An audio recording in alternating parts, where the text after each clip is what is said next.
नमस्कार भक्तों। आज हम सुनाने जा रहे हैं आंवला नवमी की वो पावन हृदय स्पर्शी कथा जो सिखाती है सच छोड़ने से सब खो जाता है और सत पकड़ने से भगवान स्वयं आकर सब वापस लौटा देते हैं। मैं गुड़िया गुड़िया व्रत कथा चैनल में आपका स्वागत करती हूँ। तो आइए सबसे पहले उस राज्य की बात करते हैं जहाँ न्याय, धर्म और दान की गंगा बहती थी। किसी राज्य में एक महान धर्मपरायण राजा रहते थे। उनका नाम था आंवलाए राजा। क्यों?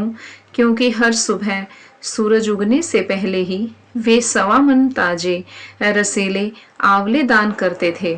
फिर हाथ जोड़कर प्रार्थना करते, हे आंवला देवता, मेरा प्रण सदा अटल रहे। लोग कहते, राजा का दान देखो, जितना देते हैं उतना ही खजाना बढ़ता जाता है। पर राजा मुस्कुराकर कहते, यह मेरा धन नहीं, यह आंवला देवता का आशीर्वाद है। पर एक दिन राजकुमार और उनकी पत्नी यानी बेटा और बहू महल के कोने में बैठकर हिसाब लगाने लगे। पिताजी रोज 1.25 मन आंवले दान करते हैं। 1 दिन, 2 दिन, महीना, साल, 1 दिन तो सारा खजाना खाली हो जाएगा। बहू ने कहा, हमें कुछ करना होगा वरना हम कंगाल हो जाएंगे। राजकुमार ने हिम्मत जुटाई और राजा के सामने जाकर खड़े हो गए। पिताजी, अब ये दान बंद कर दीजिए, आंवले महंगे हैं, राज्य का खजाना खाली हो रहा है, हमारा भविष्य अंधकार में डूब जाएगा। फिर राजा की आवाज कांपती हुई, दर्द भरी, बेटा, ये आंवले नहीं, ये मेरा सत है, मेरा प्रण है, मेरा विश्वास है। इसे छोड़ दूं तो मैं राजा नहीं, एक कायर रह जाऊंगा। पर बेटे की जिद नहीं टूटी। वह बार बार वही बात दोहराता रहा। अंत में राजा की आंखें नम हो गई। रानी ने हाथ पकड़ा और दोनों महल छोड़कर चले गए। बियाबान जंगल में जहां न आंवला था, न दान करने वाला कोई, और प्रण के कारण न भोजन न जल। पहला दिन, दूसरा दिन, तीसरा, चौथा और 7वां दिन राजा रानी पेड़ के नीचे पड़े थे। होठ सूखे, आंखें धसी हुई, पर प्रण नहीं टूटा। राजा ने रानी से कहा, रानी, अगर यही अंत है तो सत्य के साथ मरना बेहतर है, झूठे वैभव में जीने से। तब भगवान ने सोचा, यह भक्त 7 दिन से भूखा है पर उसका सत्य अटल है।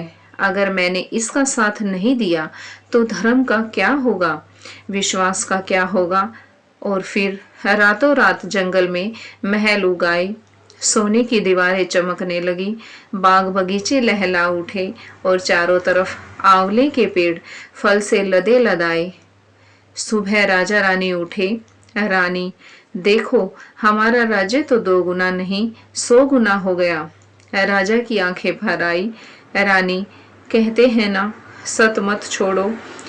सूरमा सत छोड़े तो पत जाए, पर सत की छोड़ी लक्ष्मी फिर मिलेगी आई। फिर दोनों नहा धोकर आंवले दान किए, पहला निवाला लिया और जंगल के नए राज्य में सुख से रहने लगे। पुराने राज्य में आंवला देवता का अपमान, माता पिता से बुरा व्यवहार, बेटे बहू के बुरे दिन शुरू हो गए। दुश्मनों ने हमला किया, राज्य छीन लिया, महल जल गया, दाने दाने को मोहताज हो गई, कपड़े फटे, पैरों में छाले। काम ढूंढते ढूंढते अपने पिताजी के नए राज्य में पहुंच गए। हालात इतने खराब थे कि राजा ने उन्हें बिना पहचाने नौकर रख लिया।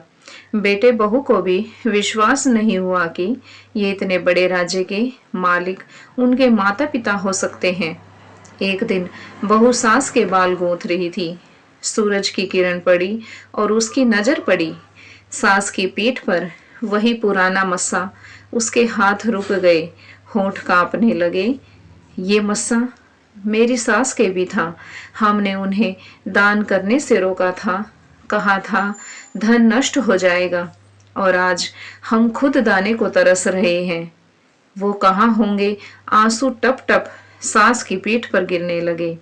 रानी ने पलटकर पूछा, बेटी तू क्यों रो रही है? कौन है तेरी सास? बहू ने सारा हाल कह सुनाया। हमने गलती की, बहुत बड़ी गलती। माता पिता को घर से निकाल दिया केवल धन बचाने के लिए। तब रानी की आंखें भर आई। बेटी वो सास है, मैं हूं, और वो राजा तेरे ससुर हैं। रानी ने बेटे को बुलाया, सबको गले लगाया।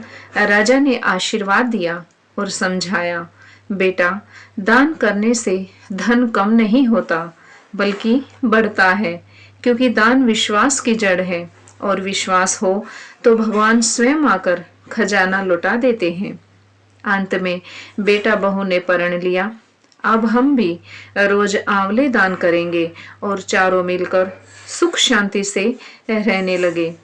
हे भगवान, जैसा राजा रानी का सत रखा वैसा सबका रखना। कहते कहते सुनते सारे परिवार का सुख रखना। हर घर में दान की ज्योत जले और विश्वास की लो कभी भी ना बुझे। ओम श्री आंवलाय देवताय नमः।